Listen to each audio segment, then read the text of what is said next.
Good morning and welcome to another Tuesday tutorial from Me Means Business. Today I am here with the absolutely wonderful Vicky Nicholson, Branding Creative. Now Vicky and I have known each other for ages. We actually met when we were in early stages of our business and we were on the same business course together. I feel like ages ago. Yeah, it was. We were so young. Anyway, since then, Vicky has gone on to build a massively successful branding business that includes one-to-one clients and an online course, Beautiful Branding Bootcamp. Vicky and I have worked together on lots of different clients, and she's also done a lot of my own branding for me. She created the beautiful board you can see behind me, which we use for shows, and she also created the brand for my marketing agency, Wealth Creative.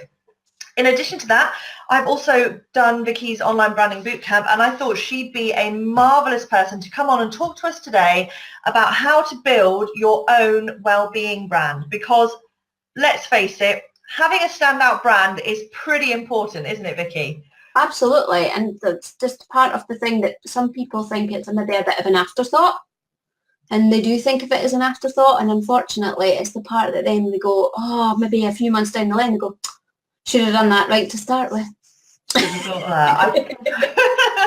I completely agree. And I think, like you say, most people kind of think about, right, I need a website or I need something to sell. And they don't kind of give as much thought, well, how are people going to recognize you? How are you going to stand out from the crowd? How are you going to kind of have that extra special something to your brand that makes you stand out? And having a well-designed brand can really do that, don't you think? Absolutely, and this is the thing. I think the connection, the attractiveness, the visual elements of your business, it's the part that makes the right first impression. And I don't know about you, but I have had a look at some people's stuff and I'm like, that doesn't seem to connect. You know, none of that really, you can't join the dots up together. I don't know where the connection comes from. So part of that connection with customers draws the eyes in, the fascinating, captivating part. It's all about getting their attention, drawing them in, and then doing the engagement part, getting them into your, your domain, finding all about them. And I know loads of my customers on my business page because I engage with them all the time. I even know where they're going on holiday. I know what they're doing. I know where they are in their life. I know if they've got kids or if they've got twins, if their husbands are away. I know all these things because I engage with them, but I'm engaging them from the first step, the fascinating first impressions, so that you are learning who your customers are and more about them. And then that is when the conversion part starts as well. So it just takes a little bit of time to build up that connection, but the right first impression is super, super important. And you've got to love it. You gotta love it in order to promote it, and that makes it even more captivating, I feel.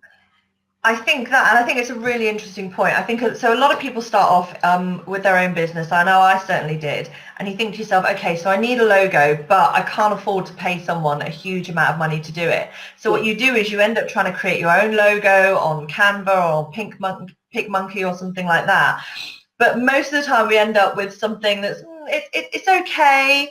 We're not quite sure, and we're almost saving our pennies for a rainy day. But it doesn't have to be like that, can there? It is possible for people to design their own logos that actually look really professional, don't you think? Absolutely. And I think as well that you don't have to be particularly creative. It's just knowing what you would like it to look it like. You know, it doesn't have to be that perfect thing either. I mean, I talk about sketching quite a lot and doodling.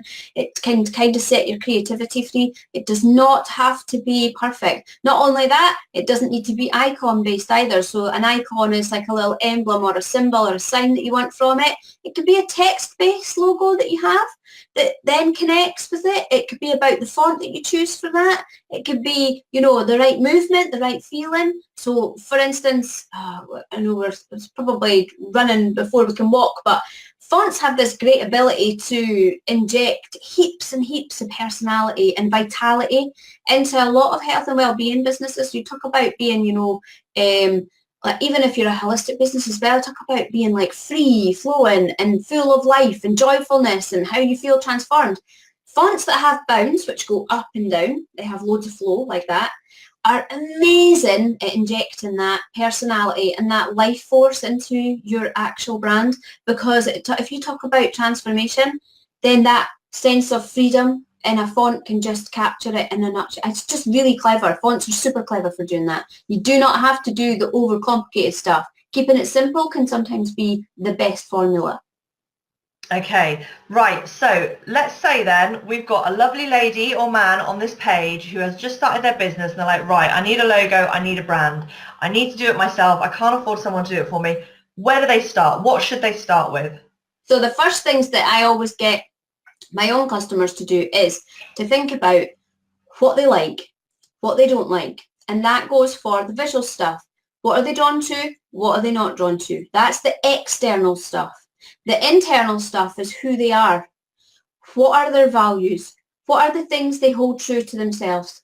Are they, connected to specific words? Are they grounded? Are they earthy? Are they energetic, or are they calm? Are they transformed? Do they make transformation? What are the feelings that they give to people?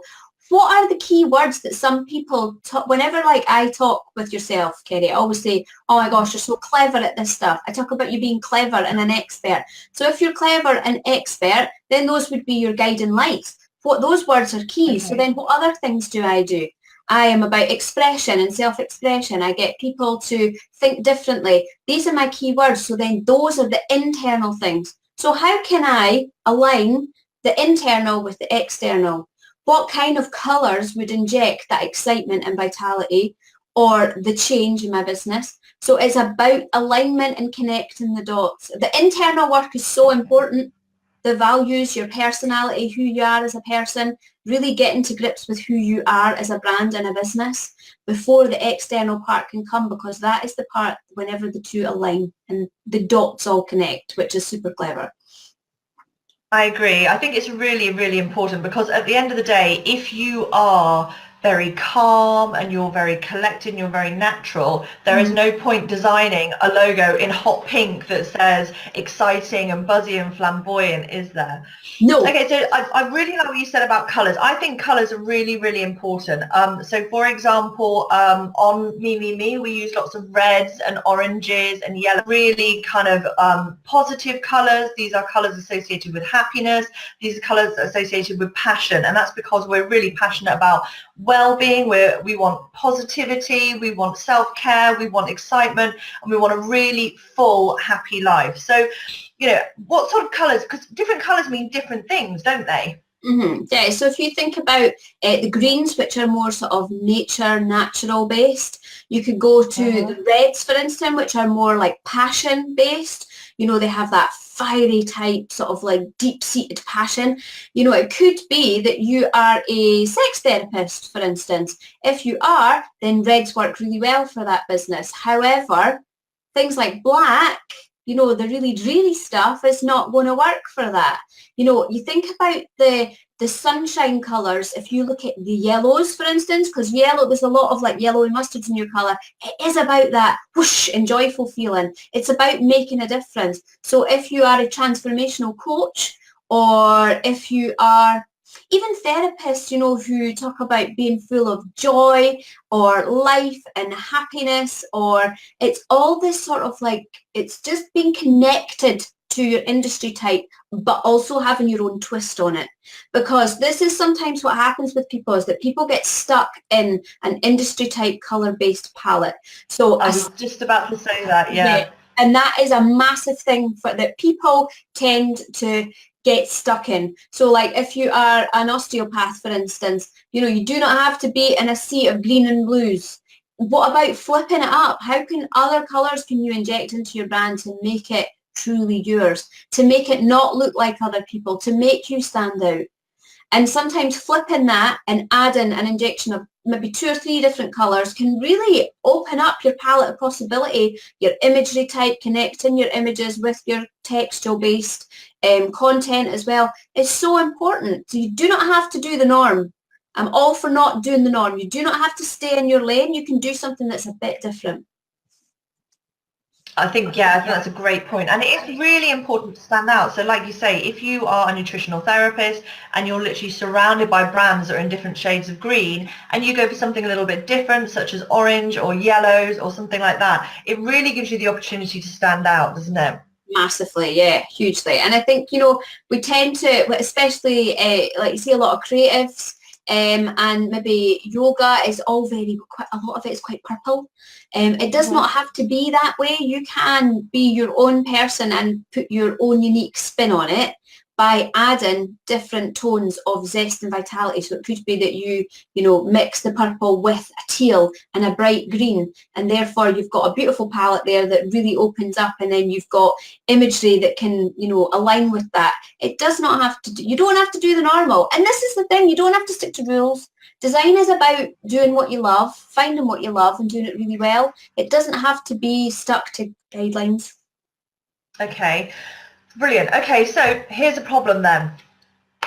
I know what colours I like, I know who I am, but I don't know how to use Photoshop. What do I do? The good news is you don't have to buy Photoshop. Oh gosh.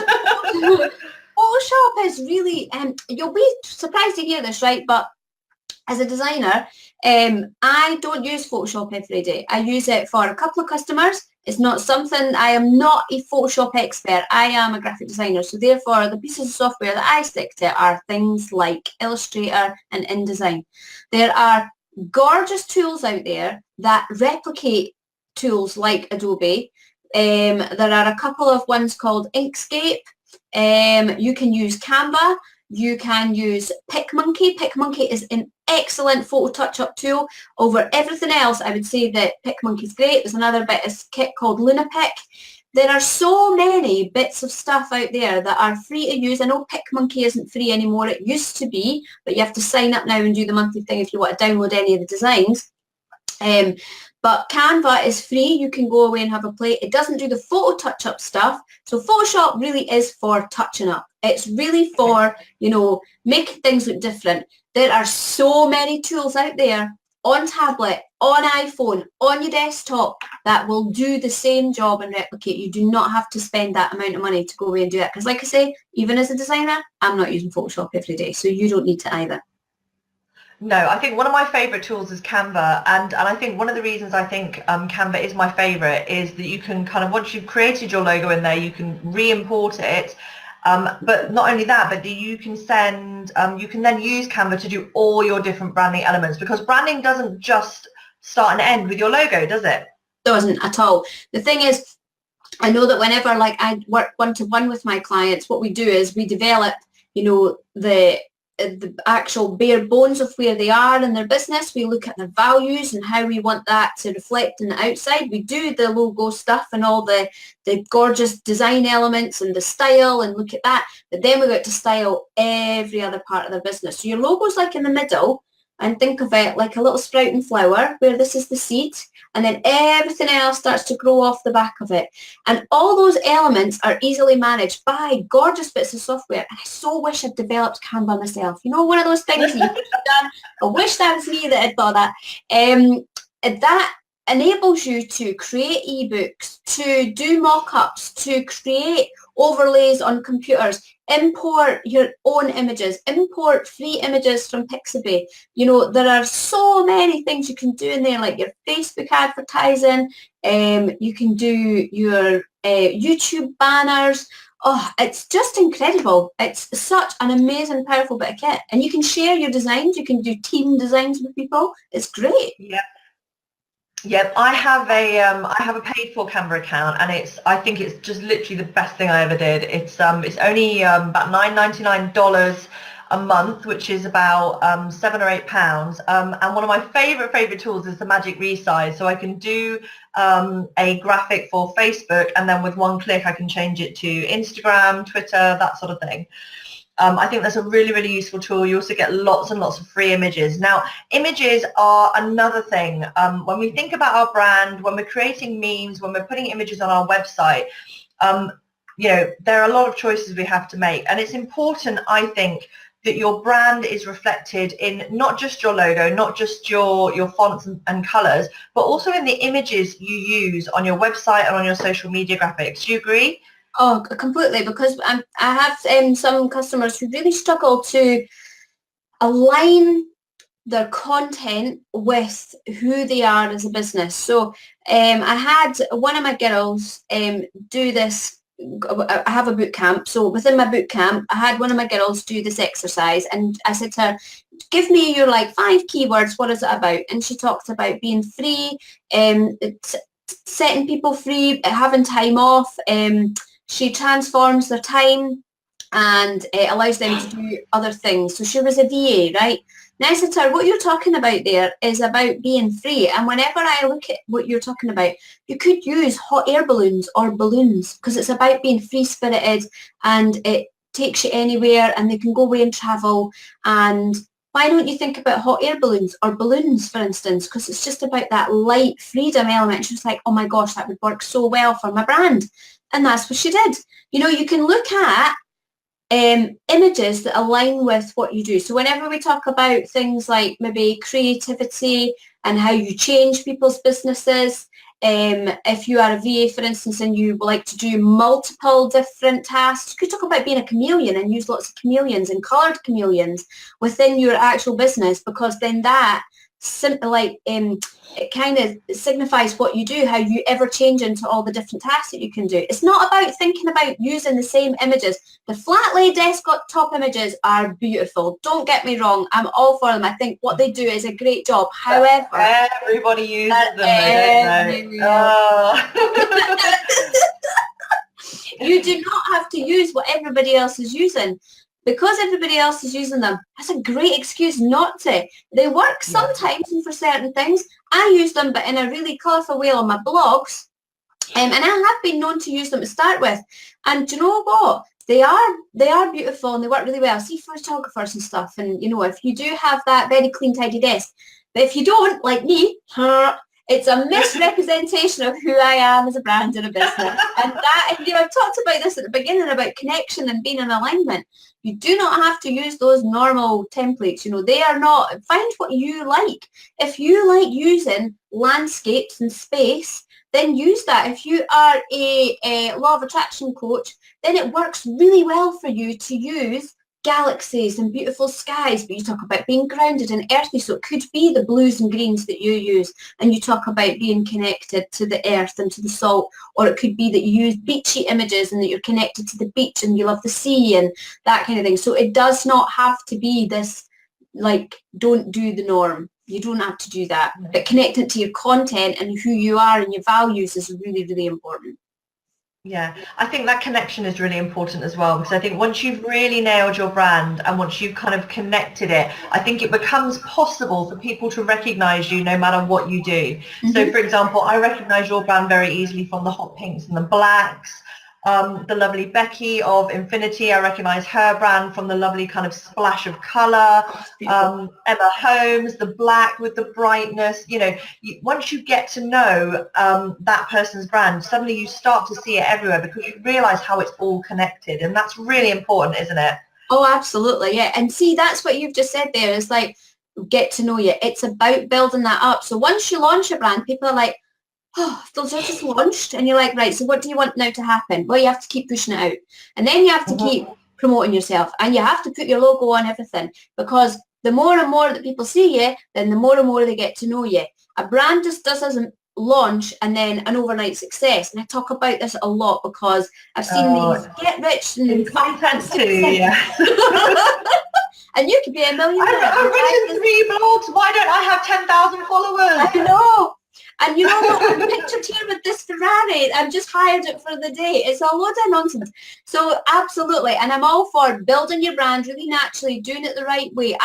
You know, all my girls, and I work with some men as well, they all have built their brand off the back of consistency, you know, being themselves, doing the work, putting the work in, making sure that everything is alignment, you know, doing the right things by their brand, not going off the course of, you know, doing lots of different things or getting like distracted. They are being themselves in their business, building it every single day, showing up, being consistent on their social media platforms. It just doesn't happen overnight. It happens over the course of a good 6 to 12 months. And you and I know this from personal experience. Yeah, absolutely. It's funny, actually. I had an email land in my inbox from Janet Murray yesterday, and she was talking about exactly the same thing, about how she now has a very successful business with, you know, tens of thousands of followers, but it took her 4 years to get there. And that's not to kind of say, right, I'm sorry, you're not going to be successful for 4 years, because it can happen a lot quicker than that. Obviously, having a really, really recognizable brand is part of that. If someone's scrolling through Facebook and they've come across you before and they've liked what you've seen, literally by recognizing your logo or your colors in the kind of news feed, that can compel them to stop and check your stuff out. Just because having that know, like, trust factor, it all kind of builds in together. And I personally believe that when you start your business, if you can start off with a really, really powerful brand, really do, because for me it gives you that anchor. It gives you that anchor where everything can come back to. And from there, of course, you can use the exercises that you use to figure out who you are in your brand to then figure out who you are in your content. And, you know, this influences the sort of blogs you want to write, the sort of advice you want to give. And it kind of starts with this brand and then it flows out, and almost your brand becomes your business in a way, doesn't it? It does, yeah. And you'll find actually that there'll be people who will follow you for a very long time. And this is something to be aware of. When we talk about being consistent, and I talk about being brand consistent all the time, there are people watching you from afar. I get messages from people who say to me, I've been watching you for a couple of years now and I so want to work with you. I've decided that now is the time. I get other people who message me on my Facebook page and go, I've been following you since you started. I can't afford to work with you right now, but I am making it happen and I want to work with you by the end of this year.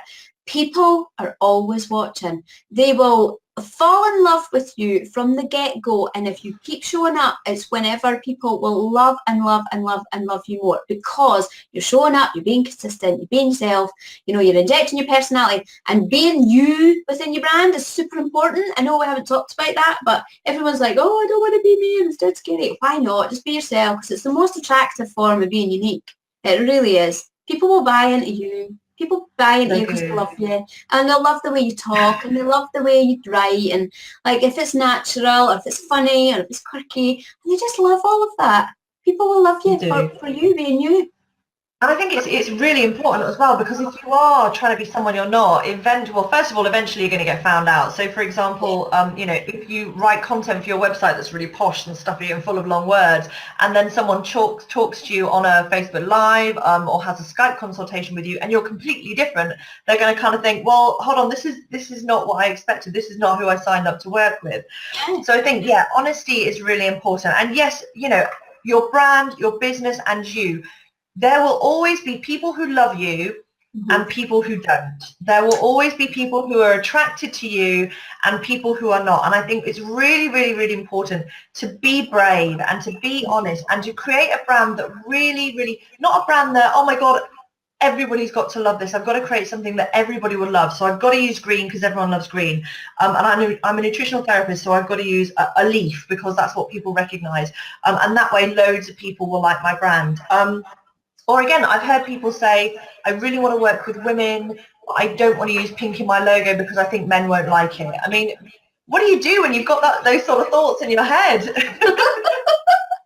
The thing is, I've seen quite a few things, you know, and you and I have actually spotted this. We were in a group together and someone said, oh, this whole Flatly, why is it that all the people who are using pink in their brands, it was something along the lines of, why is it that all people who are using pink in their brands and using these Flatly images all seem to be really successful when it totally turns me off? I'm like, wait a minute, let's roll back a bit, because the issue is not with the pink brand, the issue is with the success of other people. So you really have to get like a sort of sense of who you are. You know, if you don't know who you are, then that's when you can feel a little bit lost when you start looking at other people and other people's success. Nothing to do with that. It's just the fact that they love their brand more than you, that they're pushing it out. They're promoting it because it comes from the heart. They have passion in what they do and they absolutely love what they do. So they will push their logo out and everything. They will tell you where they are online. They will show up every day. They will promote themselves in the work they do. You know, they will push themselves out there and promote and market themselves to the cows come home because they absolutely love their brand. They know who they are and they're in alignment and they're connected. And that is the most important thing. It's nothing to do with having a pink brand. No, exactly. You can have whatever colour brand you want, but it's words as well. I mean, you've seen as well. I have seen massive debates Do you like the word mumpreneur? And it just goes absolutely mental. Yes, I love it. No, I'm not. No, I hate it. It's the worst thing in the world. It's demeaning. It's horrible. And it's things like that. Do you know what? If you love the word mumpreneur even, just go ahead and bloody use it. Just go ahead and use it. If that's who you are, then you will, and also you will end up attracting the people who also love that word and who also don't mind it. And you know, the people that don't like it, they can go and find someone else. And you know what? I think people worry about scaring people off because they think, oh my gosh, I won't have enough people to work with. But the reality is this, and I have this conversation with people all the time. People are scared of niching. People are scared of focusing because they think it's going to mean that they won't attract enough people, they won't make enough money. But here's the thing. There are more than enough people out there who will love your brand, whatever it looks like. There are, and you've got to be really, really confident in that. You really have, don't you think? I think so. Do you know, it's funny because it comes down to this whole, well, it's the same as the GDPR thing at the moment. You know, everyone's talking about, oh no, I'm going to have no list left and whatever else. GDPR. I mentioned it. I don't want it. Everyone's like, oh, I'm going to do something. But are those people buying from you anyway? It's a really good way to cleanse your list. Are those people not buying? If they're unsubscribing, then does it matter? It doesn't bother me either way because I think it's a really good way to refresh, restart. People will buy from you if they love what you do. I call my, the people who I work with brandistas. It's like a fashionista. I've always called them brandistas. I love that word. I had somebody email me and said, actually, I would never work with you in a million years because you called me a brandista. If you'd called me a brandista before I started working with you, I would never have signed up. I'm like, do you know what? Go away and find someone else and I'm really not bothered. If that is how you think of but I think it was that familiarity, you know, people will build the familiarity thing up with you. If they get familiar with your brand and that was unexpected, maybe it threw it a little bit, that's absolutely fine. However, that's just the way it is. People will buy from me if they love me, and some people will buy from me if they don't love me. Or it can also be a monetary thing as well. There are a whole lot of issues of why people won't buy for you, and it's not necessarily because of one thing. And I think you've got to remember, just coming back to GDPR as well, and you're absolutely right, it's a great opportunity to cleanse your list. If somebody doesn't click that link because, you know, they aren't bothered or they're busy or anything like that, then fair enough. You know what, just wipe them anyway. It's all good. If someone doesn't resubscribe, then fine. You know, don't beat yourself up about it. Don't worry about it. Because here's the thing. Firstly, they probably weren't going to buy from you anyway, like you said. They're probably not your ideal customer. But secondly, if they are your ideal customer, or if they're maybe just not ready yet, they will be back. And do you know how they'll be back? Because they will see your beautiful brand somewhere one day on social media, or it will turn up on Google, and they will think, oh, I remember that person. I recognize you. And then they will come back and check you out. So a good brand, I think, like you say, it's long-lived, isn't it? It is, absolutely. And this is the thing, and it goes back to the thing when we're talking about, you know, it's like business success overnight sort of thing. You know, if you are still around in a few years' time and they liked you to start with, there was something about you that drew them into you in the first place. So that attractiveness just amplifies as time goes on. Keep showing up, being consistent, being yourself. You know, and people, I had a customer actually contact me a few weeks ago and said, oh my gosh, Vicky, we both started up at the same time and I can't believe what you've done. I really want to tap into your expertise and knowledge. Could you tell me how you keep on creating, keep on building? How do you do that? People think there's an inside secret and it's not. It's just because I really love what I do. And I think that is what people will really get in the vibe off here. Your brand, if it's super attractive from the outgo, yeah, absolutely, 100%, that'll draw them in. But see, if you love what you do, your passion will shine through. If you absolutely love your brand and you love like helping people out and supporting people and you love creating, I love designing every day. I love nothing better than a design day. It's great fun. I love doing it. But if you don't love what you do, then that's whenever the passion kind of goes and you feel a little bit lackluster, and that's when you drop off. And I've seen a lot of that happen recently. You know, a lot of people aren't really liking what they do anymore. But that passion... And you know what a really key symptom of that is? This is one of my favourite words. I know you like it too. A really key symptom of not really knowing what you want to do in your business is procrasti-branding. What's that name? I heard that from you before. Yeah, well, I heard it from oh gosh, who was it? Denise Duffield Thomas. I went to one of her workshops in London, and it was a wonderful word. It just said, so if you are procrastinating branding, if you are forever, I don't need to, I need just need to change my logo, or maybe if I change this color, things will get better, or maybe if I change this font, things will get better. It doesn't work, does it? No, it doesn't. It's nothing to do with that. And actually, if you don't like any color palettes, fonts, if things drive you bananas, and if you go around 5, 6, 7, 8, 9, 10 around the block trying to figure out, or you've rebranded and you keep trying to tweak things, actually, that's not the issue.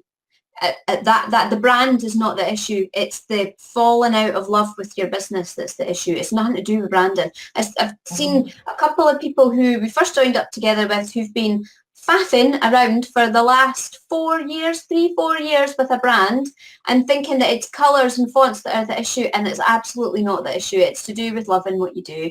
And when you do love what you do and everything connects and aligns and you've got colour palettes and your personality's spot on and you have passion and real drive and force and enthusiasm for your business, then you become way more attractive. Your brand does draw them in to start with, but it will just keep on flying if you have that drive. Brilliant. Okay, so I want to talk to you just quickly about your Beautiful Brand Bootcamp. Now, I went through Beautiful Brand Bootcamp and I loved it. And the stuff I learned in it, recently I took over a new business, Savvy Mums Business, which is all about business tips and marketing tips for mums in business. Really great. You should go check it out. I'll pop the link below. When I first took on the brand, it wasn't really where I wanted it to be. I didn't particularly like the fonts. It was purple, and I wanted something that was powerful, but also quite feminine. And using the skills and the tips that I learned in Vicky's Branding Bootcamp, I was able to create a brand new brand for Savvy Mums Business. Sorry, I can't talk today. In less than 24 hours and for less than $20. That is literally how much I spent. And the reason I knew that was because I really knew what colors I wanted. I knew I wanted navy blue, which is reassuring and professional. And I wanted yellow, which is happiness, it's abundance, it's that sort of thing. I wanted something feminine, so I went for floral, but I didn't want something that was too kind of weak. So I've gone for really big, bold, floral design. I paired a floaty font, a very feminine floaty font called Jasmine, which I found on Creative Market, another place you pointed me to, with the, is it Cinzel? Yeah, Cinzel. Yeah, Cinzel, that you kind of used in my Wealth Creative logo. And the reason for that was because I wanted Savvy Mums to be connected to wealth in a certain way as well. So that font kind of ties them all in together. Anyway, I found this ridiculously easy to do. I really did. It wasn't stressful. It wasn't anything like that. And I do put it down to what I learned in your bootcamp. So tell us a little bit about it. What's it all about? Well, bootcamp is this amazing course. And I know it's amazing because you should see what's being created. You have just like summed it up in a nutshell. But we work from inside out. And it's like the whole Disney Inside Out course, basically. How to get to the core of you, who you are as a brand, you know, what it is that you do, who you serve. I get you to play fun games, find out all about your business and really figure out where you fit into the market, where are your unique traits, and I get you to do a lot of practical exercises that get to the very essence of you. Then what we do is we then style it out. I teach you everything there is to know, cutting out all the stuff that you don't need to know about design and things, like we're talking about Photoshop. There's the heaps on there you don't even need to know. I get to the core of truly bringing your vision to life, how to visually style it out, what fonts to use, font pairing guides, colour palettes that work, quick go-to mood boards that you can literally jump on and use straight away, where to buy your stuff if you can't afford to work with a graphic designer, where can you buy the elements, how can you use the elements, what are the software out there that you can actually use that's free, like Canva, PicMonkey's paid for now, I know that. But it never used to be, it is now.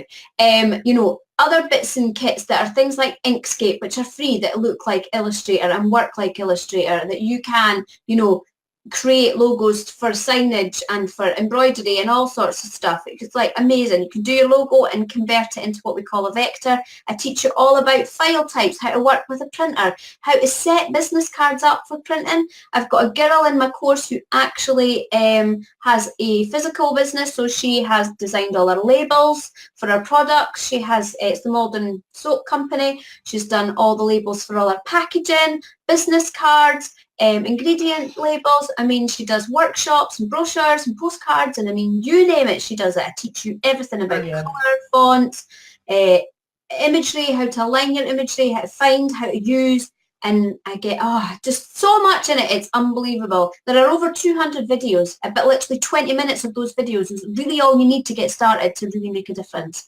It is crazy good, and the girls are creating amazing things. And I have men in there too.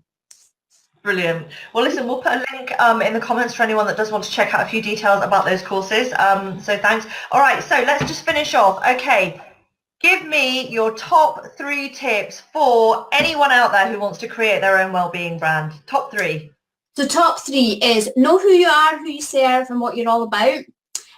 How do you want that to look? What colours do you like? What don't you like? Sometimes whenever you figure out what you don't like, cream of the crop comes to the top, you can figure out what you do like, how you want to style that out, who you don't want to be like, and then make sure that it's in alignment with your values and what you say and do you are, that you can then push out and be connected and love that brand and push it out everywhere. That's my 3 top tips. Brilliant. Vicky, thank you so much for your time this morning. It's great. Anyone wants to check Vicky's page out, it is Vicky Nicholson Branding Creative, is that right? That's right, yeah.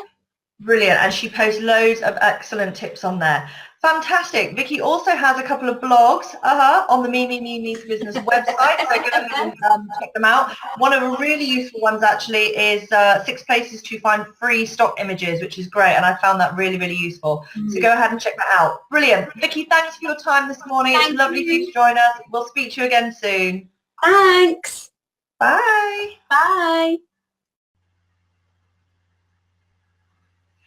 Good morning and welcome to Me's Business. Today I am talking with the absolutely lovely Emma Gibbs-Ung, who is a mindset success coach. Just to introduce myself for those who haven't been here before, I am Kerry. I am the editor of Me, which is an online health, wellbeing and happiness magazine for women, and here at Me's Business we share lots of tips for wellbeing business people, coaches, fitness pros and wellbeing businesses to help you boost your business and become more visible online. Now I've known Emma. Good morning, Emma. Good morning. Hi. I've known Emma for about a year, and we first got introduced to each other through mutual clients and people we work with. And meeting Emma has actually had a pretty profound effect on my life. It wasn't until I started following Emma and started chatting to her that I figured out that I was caught in a negative thought cycle, and that those thoughts were causing self-sabotage and procrastination and holding me back. So in the end, I ended up booking coaching for Emma. I've recently been a beta tester for her brand new online program, Total Mindset Detox, and it's created some, plug, and it's created a really, really good change for me. So I thought it would be great for Emma to come on today and talk about something that really, really made a difference for me, and that is the difference between a negative thought cycle and a positive thought cycle. So Emma is here to talk to us about those today, whether you might be suffering from a negative thought cycle, how to identify it, what the signs might be, and how you can flip it around so that you can enjoy a more positive, abundant mindset in your business. So Emma, introduce yourself. Hello and welcome. Hi ladies. So Kerry's very kindly invited me along today. I'm a mindset coach and hypnotherapist for entrepreneurs and women in business to basically help you to transform your mind from fear to freedom, and to really allow you to get hold of those mind monkeys and banish them from your life and from your mindset, so you can create a business that allows you to earn your true worth and to create the life that you want to have and the success that you want to have. And okay. Sorry. No, go on. I was just going to say, so Kerry's asked me to talk about thought cycles with you today, and this is Is that all right for me to go straight on in with that? Yeah, go straight into it. I was just going to say it's really interesting what you say, these mind monkeys. I think mind monkeys are something that affects so many of us. Oh my but we just don't know it. We just don't know it, do we? We don't. That's the thing. You know, mind monkeys are those internal niggles, those little inner critics that very kindly like to keep us stuck in our comfort zones and like to protect us from doing anything outside of that might push us to the next level. And so it can really impact on our self-belief, our self-worth. It can hold so many people back because fear starts to take over and you start to really kind of self-sabotage and not take the risks or not take the opportunities that you need to in order to grow and scale your business. And as a result of that, you often end up feeling stuck and trapped and very frustrated and overwhelmed. And so having a handle on mind monkeys and even having an awareness of what they are and how they present themselves in your life, because we're all different, so they will be different for each and every one of us. But having that awareness will allow you to manage it and control it in a far quicker way so you can put a stop to it and basically stop this negative cycle getting a hold of you and taking you down a vicious downward spiral of procrastination. Brilliant.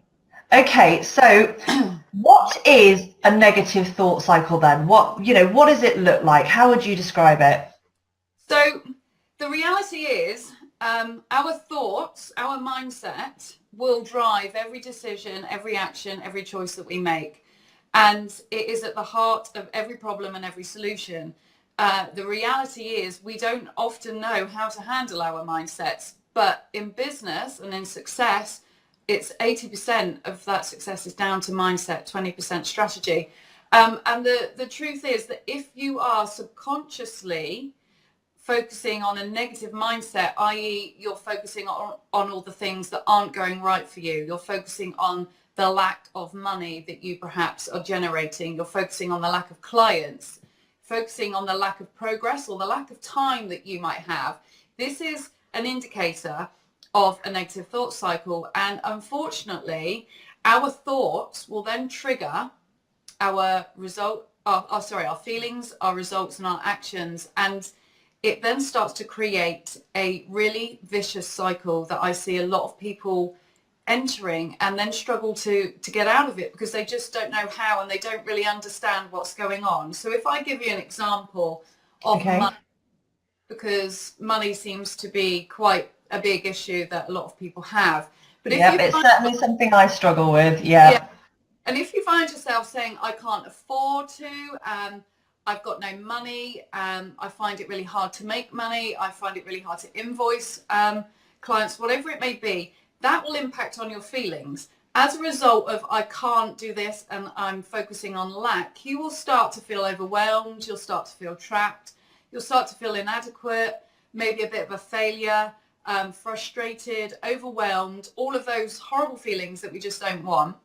As a result of that, that will then impact on the actions that you take. And quite often, when you are feeling overwhelmed, frustrated, trapped, whatever, you tend to procrastinate. You tend to stop moving forward.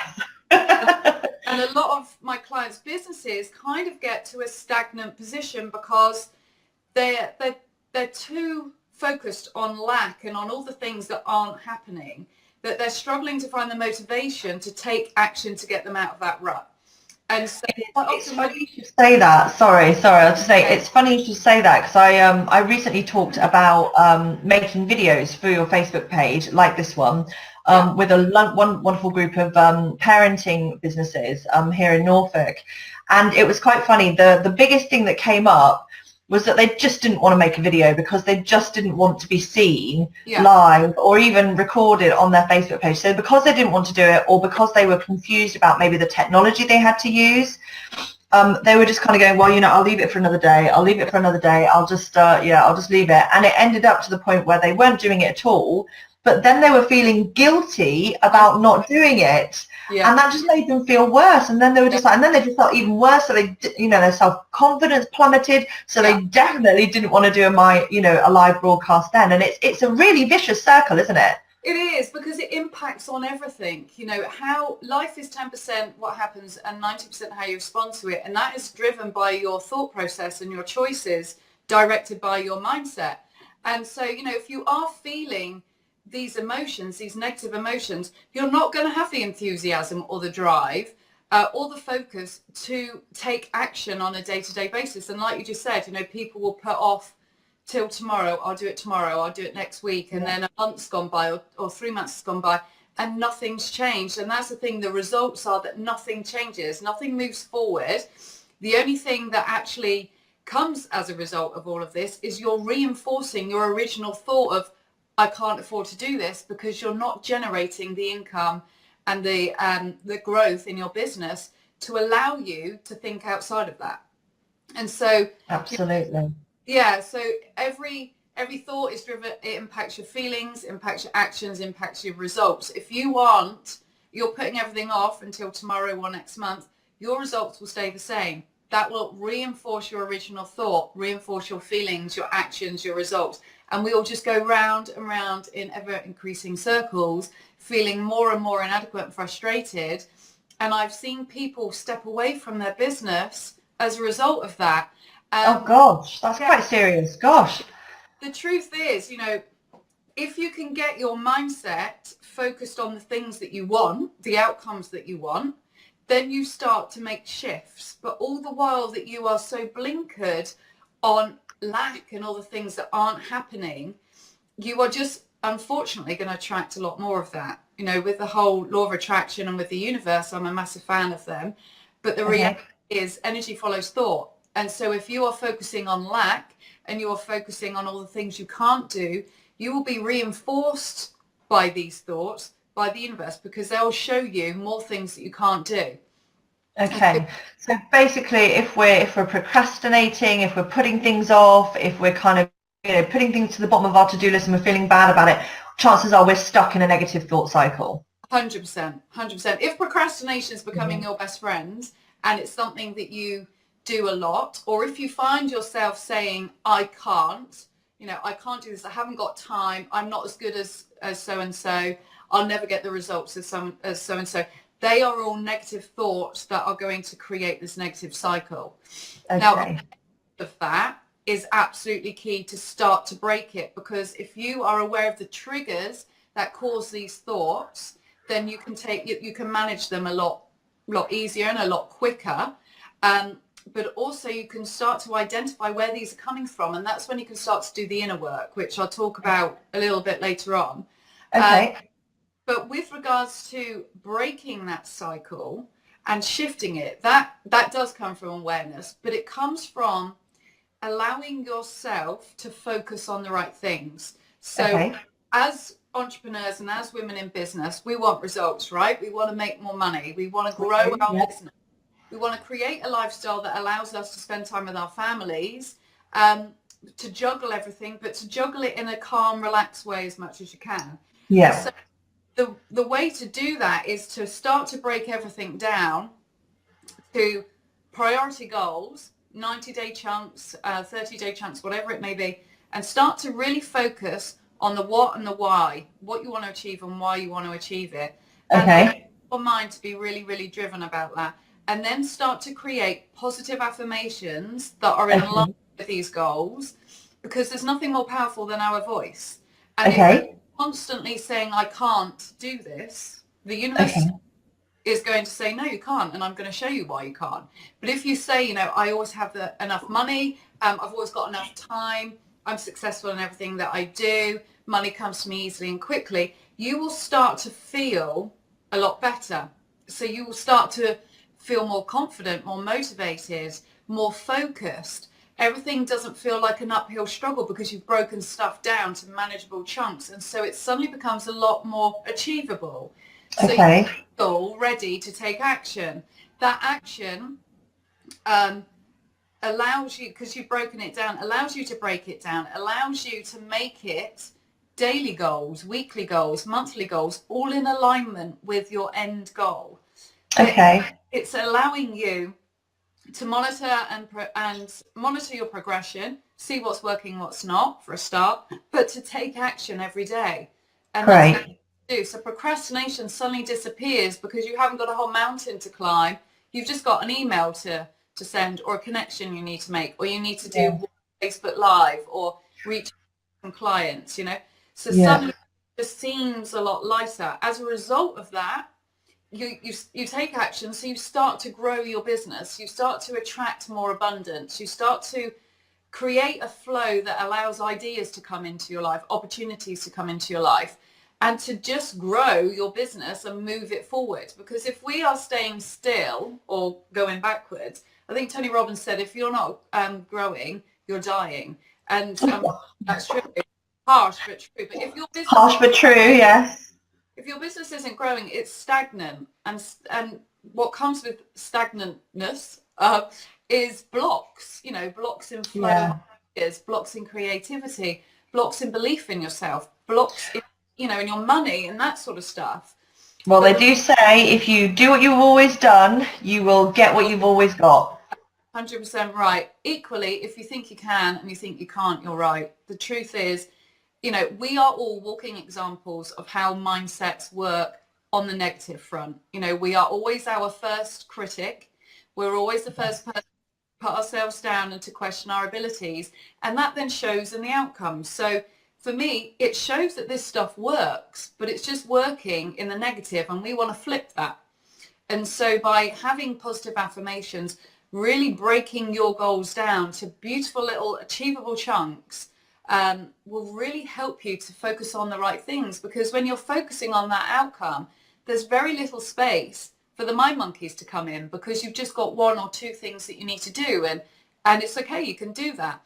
And the reality is, when you get these results, your thought process starts to go, you know, I can do this. This is Yeah. working. I can keep going with this. This is making a difference. I can do this. You know, I can do that Facebook Live. I can do the tech stuff. And then you start to feel empowered and inspired and, you know, You do. motivated to do it. And then you take more action. Yep, and I think actually today and this broadcast is a really good example, because you know, for those who saw some of my posts, what you may or may not know is this is actually my first ever two-person interview on Facebook Live. I've done lots of videos before on my own, but it's the first time I've actually interviewed someone, and it's also the first time I've used external software to do it. And quite literally, in terms of kind of breaking it down into little pieces and kind of having that, do you know what, it's going to be okay attitude, and even if it's not, that's life. So for example, we're using BeLive TV to do this broadcast. I signed up for BeLive TV about 40 minutes ago, and this is the first time we've ever used it, and it's the first time I think Emma's ever used it. What you also don't know is, in the background, Emma's son is at home with her today. Yeah. And he's being a wonderful, wonderful little boy. But again, we spoke about, you know, what's going to happen? Should we do this? You know, should I leave my son with my parents? What should I do? Because he might come in and disturb us. And you know what? That's life. Yeah. And some of the best videos I've ever seen and some of the best moments I've ever seen have actually come from that's life moment. You know, if one person watches this broadcast, if we reach one person and that person transforms a negative mindset into a positive mindset, that's made a difference. Mm-hmm. You know, if it all goes wrong and we try it again tomorrow, that's fine. You know, we've still had a go at it. And you know what? We're still alive, we're still kicking, and we've still got a wonderful, vibrant business. What I find really, really interesting is breaking that down into little goals. And I think that's a really, really important point, because like you say, if you look at it as a whole, you know, oh my God, I've got to sign up for this software, and then I've got to organize someone, then I've got to send them the link, and then I've got to think about what to say, and then I've got to think about where I'm going to share it, and oh my God, this is so overwhelming. Whereas if you break it down into little goals, and even if you just do one of those things, just one of those things a day, you've still done something, and that still gives you that kind of feel good kind of momentum you need. And I feel very much the same in terms of marketing yourself. Even if you just do one thing a day to market yourself, whether it is connecting with someone on LinkedIn, or posting a link to your latest blog, or doing a Facebook Live, or even writing a blog, or, you know, advertising your latest promotion. If you just do one thing a day to improve your business, then your business will move forward. And I think it's the same with your mindset. Oh, 100%. That is the key thing, is consistency and momentum. Because if you want to create change, you need to show up every day and show yourself and those around you that you are serious about it. And mindset work is exactly the same as any other goal, how you would approach any other goal. You know, you have to show up. If you're about to run a marathon, you're not going to go for one run and then go to the marathon and expect to run 26 miles. It takes consistency and momentum to build that up. You know, it takes 21 days to change a habit. If you've been walking around with a negative thought cycle that has been your natural thought cycle, it will take consistency and you showing up every day to make those changes. But the reality is, once you get beyond that, that becomes your new habit, and the way that you will feel and the results that you will get will just take you to that next level. You will feel lighter, you'll feel energized, you will feel in flow and in alignment with your goals. Okay. Like all the words that you want to write in your copy and in your marketing and all of that sort of just comes out of your mouth or on the keyboard naturally, because you are in flow and in alignment, and that is when you're at your best. Oh, I can see a 21-day positive mindset challenge coming on. I think that's a good idea. So speaking of a positive mindset, and again, as I mentioned, I've recently been a beta tester for your Total Mindset Detox. And like you say, this is not a quick process. You can't just kind of snap your fingers and kind of change your mindset, particularly if you've been caught in a negative mindset for a long time. Now, I didn't actually realize I was caught in a negative mindset when I first met you. All I knew was that I was frustrated and that my business didn't seem to be going in the direction I wanted it to as fast as it would. And it was kind of working through the modules in Total Mindset Detox that really kind of opened my eyes to actually, oh my God, yes, this is me. I'm totally doing this. Now, I know Total Mindset Detox is open at the moment. Is that right? It is, yeah. So it's open until this Sunday, and I've just recently extended the payment plan from 3 to 6 months. So you can actually join for as little as £100. Oh, very generous of you. I know, which is crazy, but that's the thing, it's affordable. Not just that, but you get to meet other like-minded people. And this is the other thing, you know, when you're an entrepreneur and when you are working as a woman in business, it can be lonely. And so the Mind Monkeys come into play when you are left on your own with your own thoughts. And so if you can create a community and a support network around you of other like-minded women, that really helps you to give you that boost and to know that you aren't alone. So that in itself is, you know, is priceless. But as you said, you know, the program is 10 weeks long. And in that, it's a real transformational journey, helping you to effectively detox the crap that we have been carrying around for years and that have been affecting us and creating limiting beliefs, causing us to self-sabotage, to create these negative thought cycles. We will look to really start to detox and cleanse that, to make you aware of what is going on internally inside of your mind and what you can then do in order to fix it, to let go of it, to release it, to allow you the space and the opportunity to create a mindset that is focused on success, that is focused in this positive cycle, that allows you to feel in flow, to take action and you know, build momentum consistently, and to really start to earn your true worth and start to believe in yourself in a way that you perhaps haven't, and that has subconsciously been blocking your success. You know, if we don't believe, I had real issues with not deserving due to my past for many a year, and so I would subconsciously block a lot of opportunities, a lot of financial opportunities, a lot of clients, because I didn't feel I deserved to be at that level. So what this program does, it really helps you to get to know perhaps how your past is defining your choices at the moment, but how you can move beyond that. So suddenly things don't feel quite so fearful.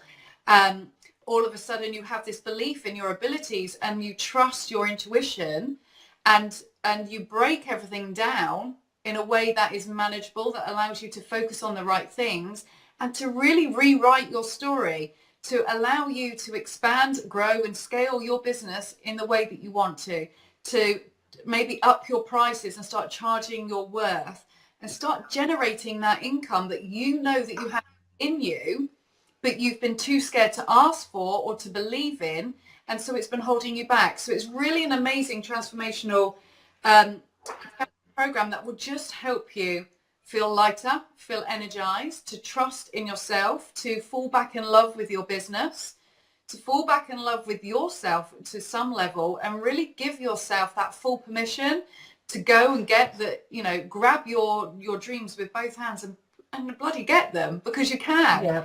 Achieve anything you put your mind to. You just need to know how, and you just need to manage it in a way that is right for you, and that comes with awareness. That starts Okay. Brilliant. Thank you so much for being with us this morning, Emma. It's been a pleasure as always speaking to you. And yeah, I think that last point really, really interesting, because I remember the turning point for me was when someone said to me, I think you've fallen out of love with your business. Yeah. And I thought, have I? I don't feel like I have, but if I'm putting out that sort of vibe, then oh my gosh, that's great. And actually only just this morning, another friend of mine in a group that I'm posted said, I'm just feeling so frustrated. At least once a week I think about giving up on my business because I'm doing this and I'm doing that and it's just not working. So I think this is a really prevalent thing here, especially amongst female entrepreneurs. 100%. And I think a lot of people could kind of benefit into kind of doing a bit more mindset work. All right, well, listen, thank you so much for your time this morning and your tips this morning. For anyone that's interested, we will put a link to Total Mindset Detox in the comments, and we will be posting this live on the blog where you can also come along and answer any questions. If you would like us to cover anything along the lines of positive thinking, mindset, self-sabotage, mind monkeys in the future, please do get in contact with me, either messaging me via this page. Pop over and follow Emma on her page. She does some great live videos. They're a pleasure to watch and you can learn so much. And yeah, hopefully we'll have Emma over here on Mimi Business again soon. I'd love to, yeah. Thank you so much, Kerry. It's been great. No worries. Always. Have a great rest of the day, Emma. Thank you. Take care. Bye. Okay, bye.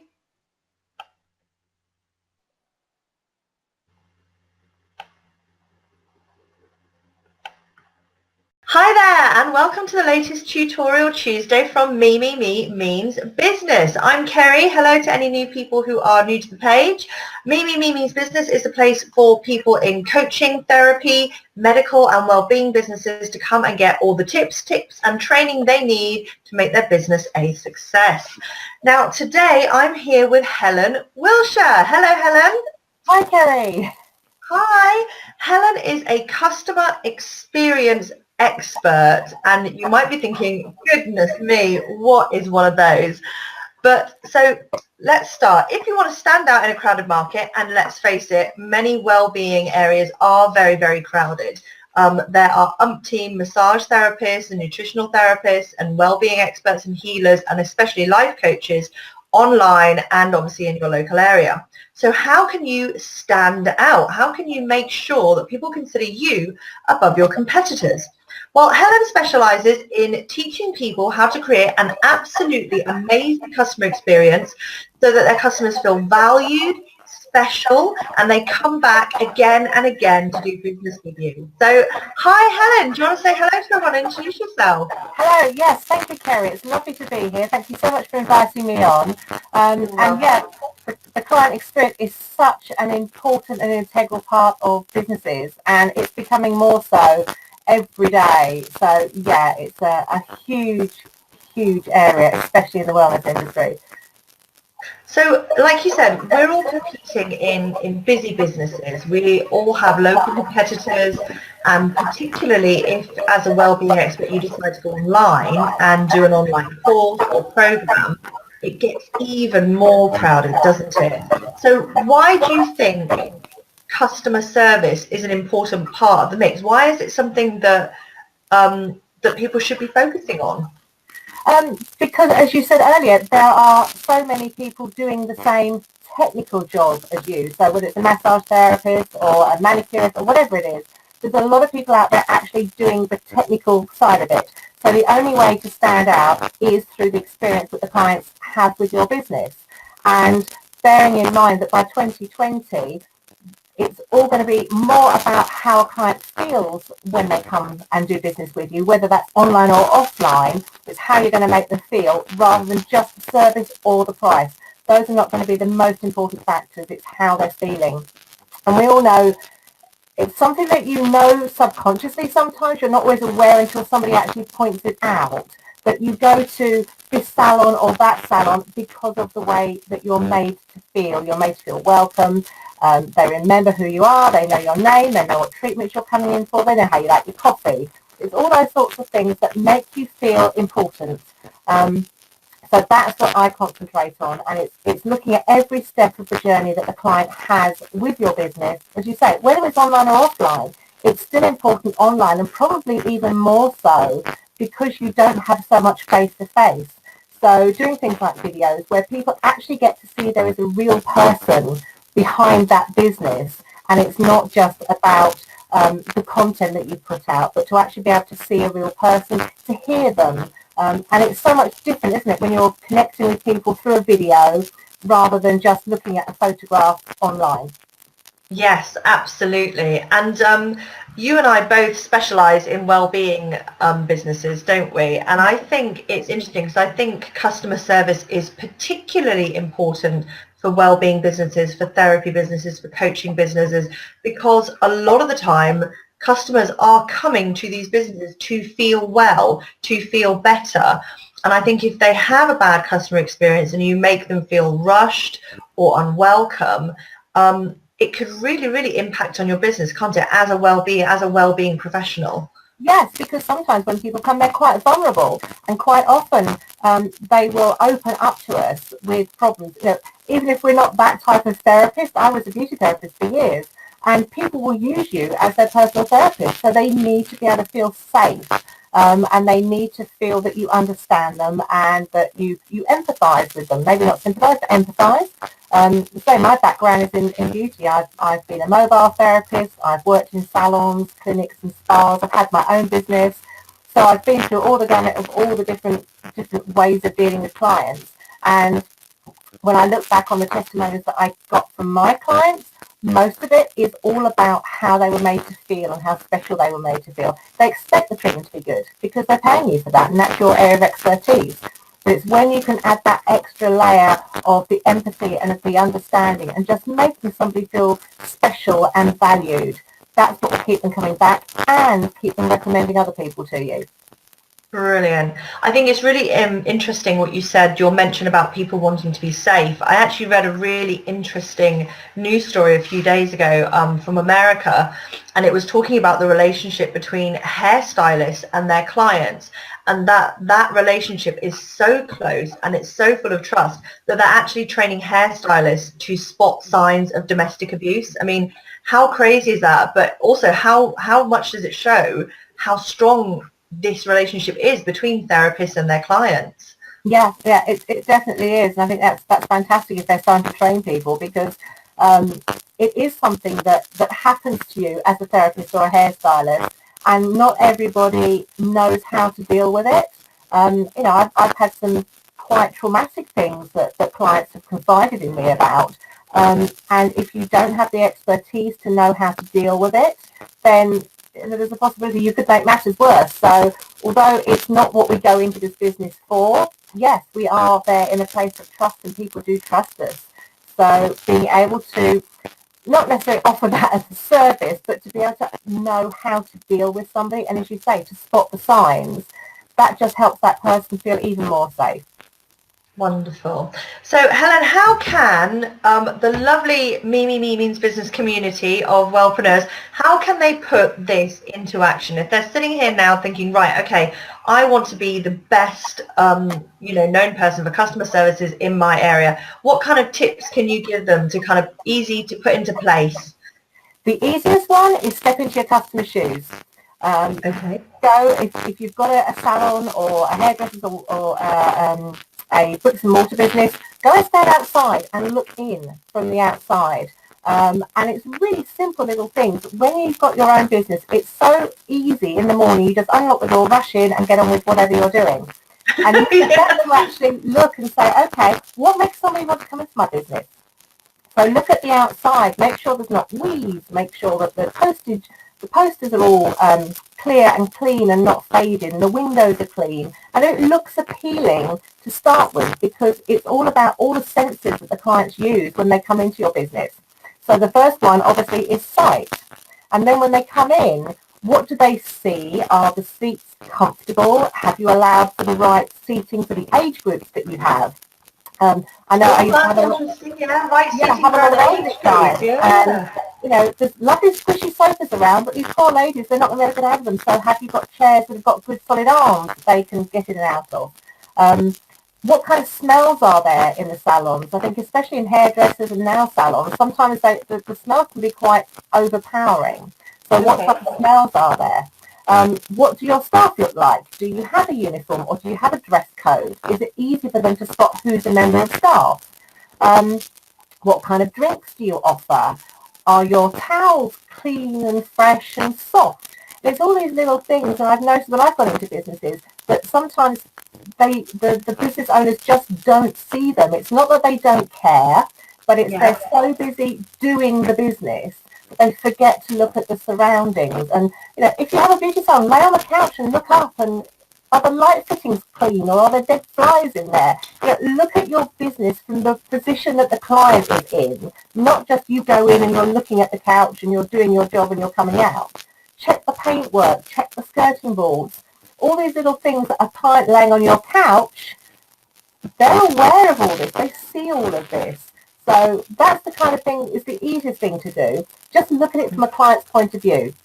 You can get the members of staff or a very good client if you're very friendly with them, just to give you some feedback. Sit down with them, take them out for coffee, your best client, and just say, look, I'm looking at improving the business. What sort of things do you think we could improve on? What do we do well? What do you think we could do a little bit better?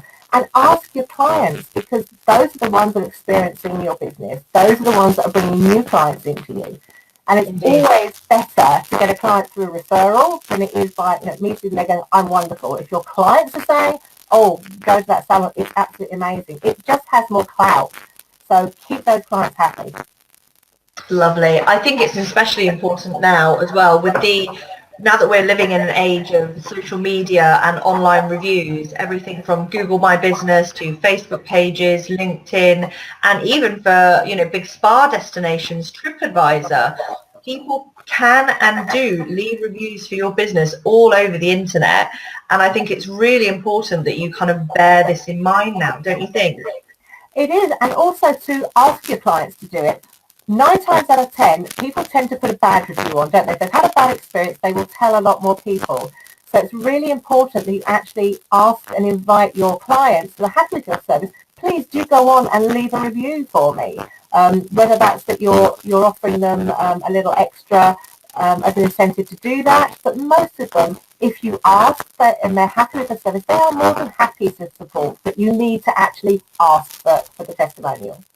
You do, and I think that requires a certain amount of confidence as well, isn't it? And I think it's important for therapists and coaches especially to realise, you're not doing something wrong or you're not being rude by asking someone to provide you with a testimonial. It does take a little bit of confidence, but most people, if they have enjoyed your service and it has been of use to them, they will be happy to do it. So yeah, really do take that position and ask for it. And it's funny because I'm reminded of a story actually that a friend told me a little while back. She organised a hen weekend to a very well-known 5-star spa retreat in the UK.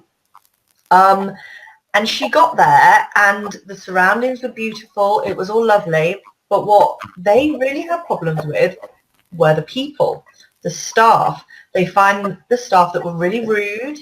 And they didn't really have time for them and they had to ask multiple times, and at some point someone brought out different menus and they didn't know which one was supposed to be used, and overall they came away thinking, we've had some lovely treatments, but the people there were just really, really awful and we don't want to go back again.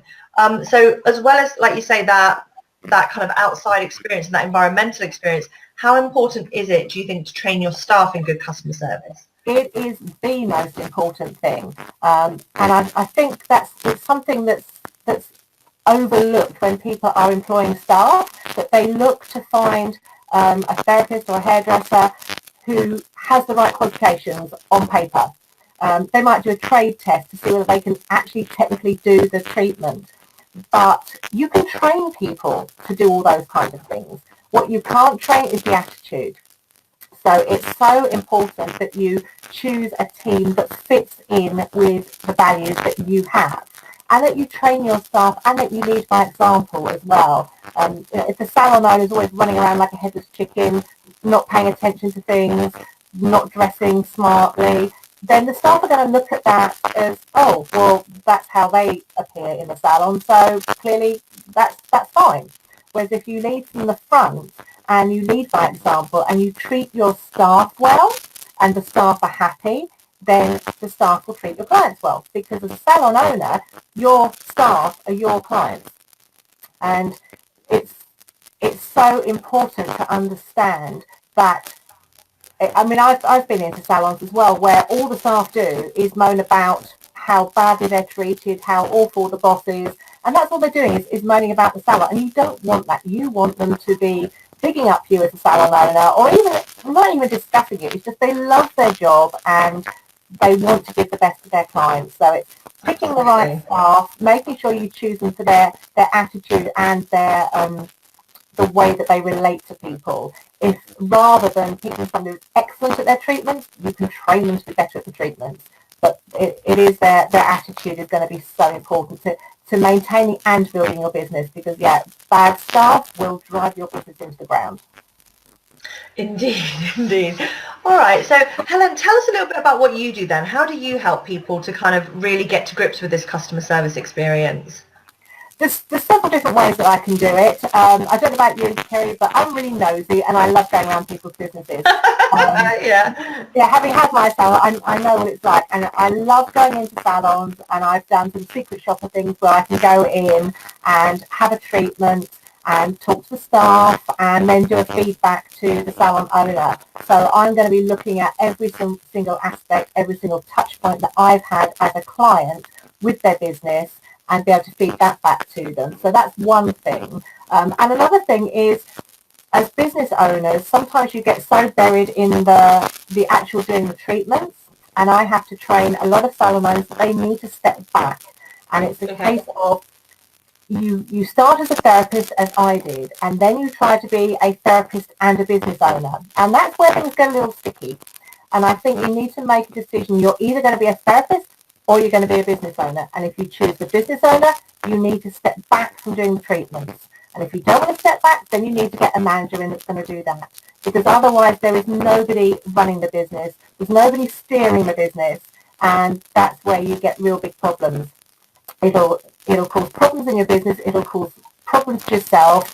I did it for a year, 7 days a week, running 2 salons, 10 staff. And at the end of it, I just thought, I've got to make a change.